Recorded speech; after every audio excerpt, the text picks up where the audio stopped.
Bismillahirrahmanirrahim. Assalamualaikum warahmatullahi wabarakatuh. Alhamdulillahi rabbil alamin.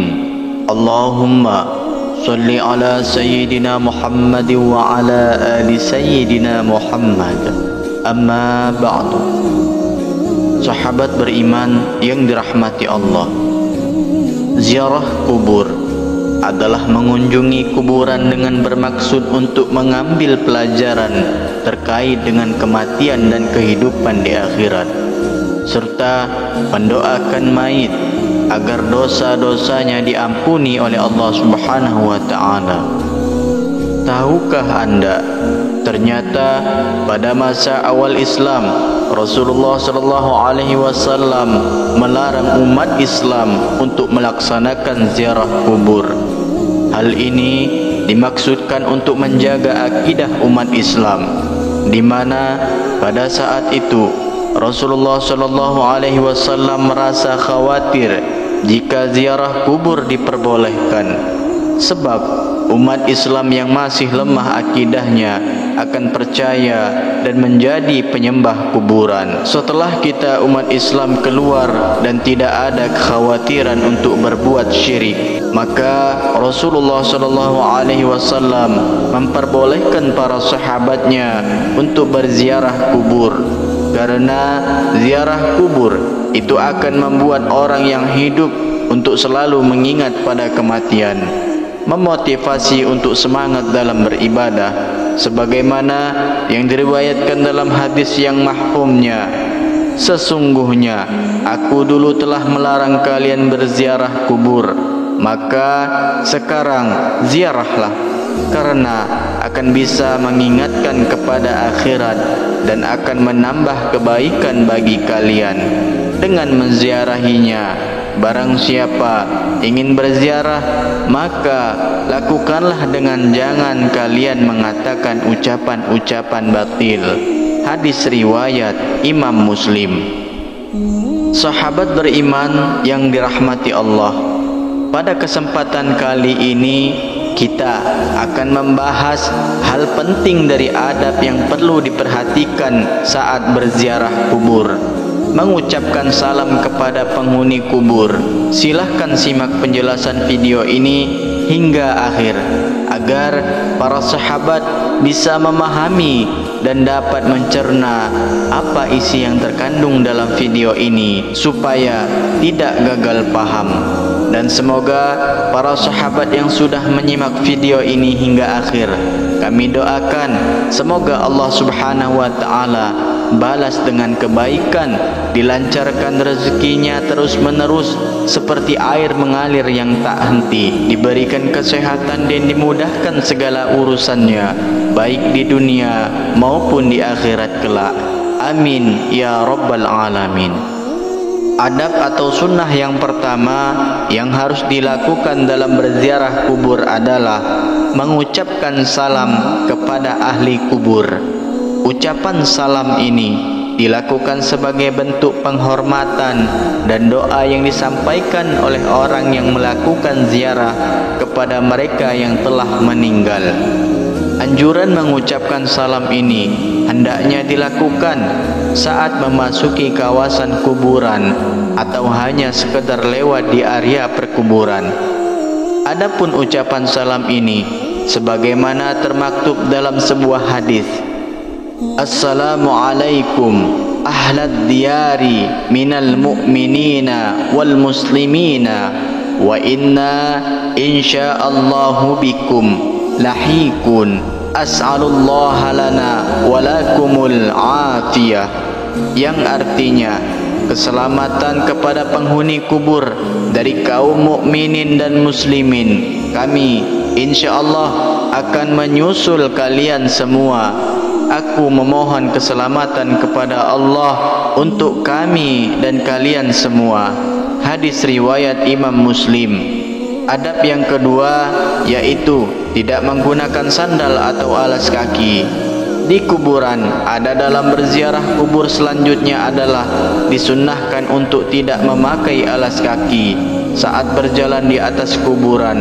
Hal Hal ini bertujuan untuk menghormati para penghuni kubur yang ada di area pemakaman, sebagaimana yang dijelaskan dalam sebuah hadis yang sabdanya, "Wahai orang yang memakai sandal, celakalah engkau, lepaskan sandalmu." Lalu orang itu melihat, dan tatkala dia mengetahui bahwa yang menegurnya adalah Rasulullah sallallahu alaihi wasallam, maka dia melepaskan dan melempar sandalnya. Hadis riwayat Imam Abu Daud. Imam Ahmad berpendapat bahwa larangan Rasulullah sallallahu alaihi wasallam terhadap seseorang laki-laki yang memakai sandal di kuburan dalam hadis di atas hanyalah makruh dan tidak sampai pada derajat yang haram. Artinya bahwa masih diperbolehkan menggunakan sandal ketika memasuki kuburan jika memang tidak memungkinkan. Hal ini didasarkan pada sebuah hadis, "Sesungguhnya seorang hamba apabila telah meninggal dunia, ketika diletakkan di dalam kuburnya dan telah pergi orang-orang yang mengantarkannya, sungguh hamba tadi mendengar suara sandal-sandal mereka." Hadis riwayat Imam Bukhari dan Imam Muslim. Lalu adab yang ketiga yaitu mendoakan penghuni kubur.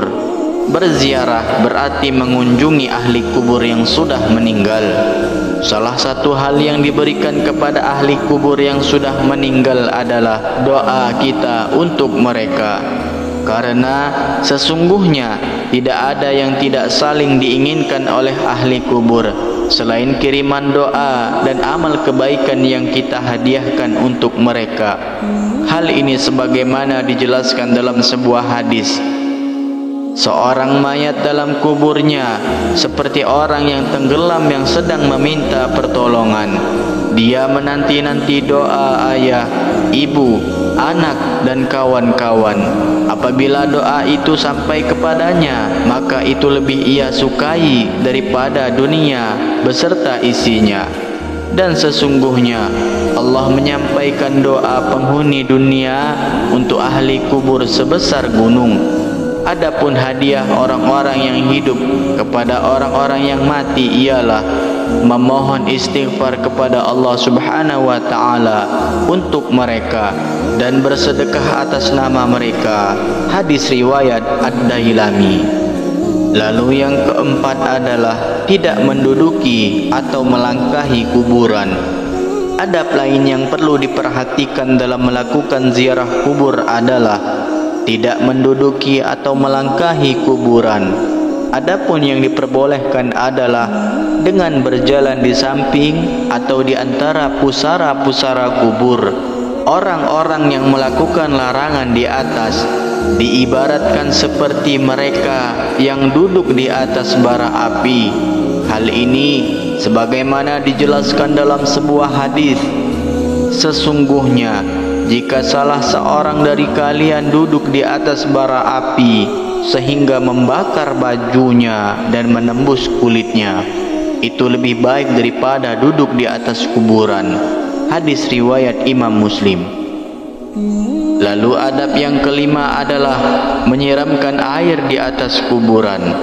Adapun menyiramkan air di atas kuburan merupakan suatu hal yang juga dianjurkan ketika berziarah kubur.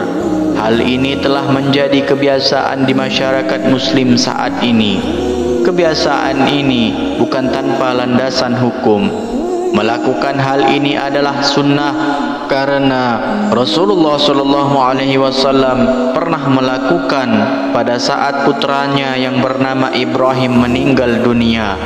Hal ini sebagaimana keterangan disampaikan oleh Syekh Khatib Syarbini dalam kitabnya yaitu Mughni Al-Muhtaj, yaitu disunnahkan menyiram kuburan dengan air karena Rasulullah sallallahu alaihi wasallam sendiri melakukannya kepada kuburan putranya yakni Ibrahim.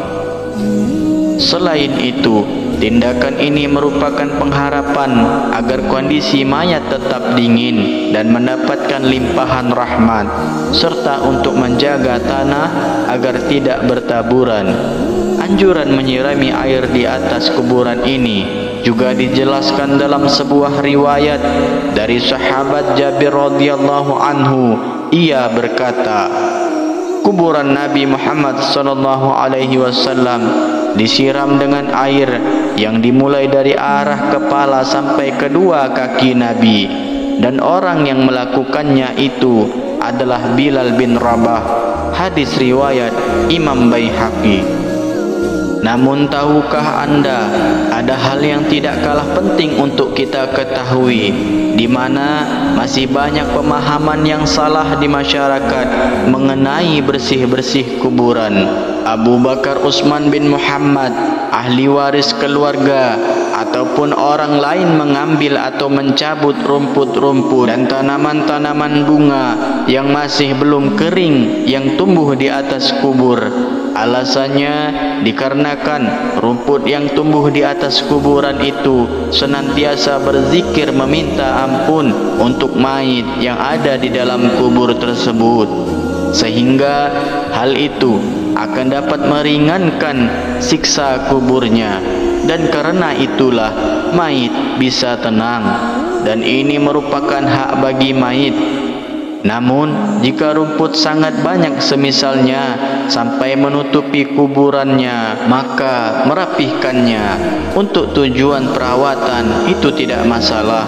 Dalam hadis riwayat Imam Ibnu Hibban, Abu Hurairah radhiyallahu anhu dan para sahabat, saya berjalan bersama Rasulullah sallallahu alaihi wasallam. Kata Abu Hurairah, ketika kami melewati kuburan, maka Rasulullah sallallahu alaihi wasallam mendekati dua kuburan tersebut. Maka kami pun ikut mendekati bersama Rasulullah sallallahu alaihi wasallam. Tiba-tiba ekspresi Nabi langsung berubah sampai dengan baju gamis beliau bergetar. Lalu para sahabat bertanya, "Ada apa wahai Rasulullah?" Maka Rasulullah sallallahu alaihi wasallam pun mengatakan, "Apakah kalian tidak mendengar apa yang telah aku dengar?" Kemudian para sahabat bertanya, "Apa yang telah engkau dengar wahai Rasul?" Rasulullah sallallahu alaihi wasallam menjawab bahwasanya dua orang laki-laki yang ada di dalam kuburan ini sedang diazab dengan azab yang sangat pedih karena telah menganggap remeh dosa yang telah diperbuat. Para sahabat bertanya, "Doa apa yang telah mereka perbuat, ya Rasulullah?" Rasulullah sallallahu alaihi wasallam menjawab, "Mereka disiksa karena salah satunya dia kencing akan tetapi tidak mensucikannya atau tidak membasuhnya, dan yang satunya lagi disiksa karena menyakiti orang-orang yang perkataannya dan mengadu domba. Karena itulah mereka disiksa di dalam kubur." Kemudian Rasulullah sallallahu alaihi wasallam mengambil dua batang pelepah kurma dan diletakkan pada masing-masing satu di atas kuburan tersebut. Lalu para sahabat bertanya lagi, "Apakah yang engkau lakukan itu ada manfaatnya wahai Rasulullah?" Beliau berkata, "Pelepah kurma yang aku letakkan di atas kuburan tersebut akan selalu berzikir memohon ampunan kepada Allah Subhanahu wa taala, sehingga azab mereka diringankan oleh Allah Subhanahu wa taala sampai pelepah kurma itu kering. Wallahu a'lam bissawab." Sahabat beriman, imam muda yang dirahmati Allah, demikianlah beberapa adab yang sangat dianjurkan ketika kita berziarah ke kubur. Sungguh ziarah kubur adalah suatu amalan yang sangat dianjurkan oleh Rasulullah, karena dengan berziarah kubur dapat membuat hati menjadi lembut, dapat mengingatkan kita akan kematian, dan menjadikan diri menjadi pribadi yang tidak sombong. Karena sesungguhnya tempat peristirahatan terakhir setiap manusia adalah tanah yang sangat sempit, yaitu kuburan. Demikianlah, hanya ini yang bisa saya sampaikan. Semoga bermanfaat untuk kita semuanya. Amin ya rabbal alamin. Akhirul kalam. Wassalamualaikum warahmatullahi wabarakatuh.